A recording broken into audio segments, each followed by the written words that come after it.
Les droits humains sont les droits des femmes et les droits des femmes sont aussi les droits humains. Ce sont les mots que Hillary Clinton a prononcés lors de la 4e conférence mondiale sur les femmes de l'Organisation des Nations Unies à Pékin. Comme partout dans le monde, comme aussi dans notre pays, ce sont les femmes qui se sont retrouvées majoritairement en première ligne lors de cette pandémie. Oui, les femmes portent un lourd tribut. Non seulement la pandémie a creusé davantage les inégalités entre les femmes et les hommes, et les chiffres le montrent, mais les violences faites aux femmes ont aussi connu un pic important.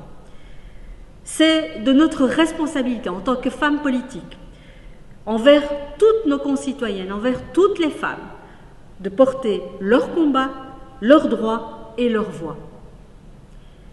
C'est pourquoi notre Parlement s'est fixé comme objectif de devenir, à l'horizon 2030, l'un des parlements les plus sensibles à la question et à la dimension du genre en Europe. Il faudra évidemment, pour cela, veiller à ce que les intérêts et les préoccupations des femmes occupent une place suffisante dans l'agenda du Parlement. En veillant aussi à ce que le Parlement produise une législation conforme pour cette égalité homme-femme. En veillant à ce que les femmes aussi puissent être représentées de manière égale dans les fonctions dirigeantes. Mais cela n'arrivera pas par enchantement. Il faudra un combat de longue haleine que nous allons poursuivre d'ici 2030.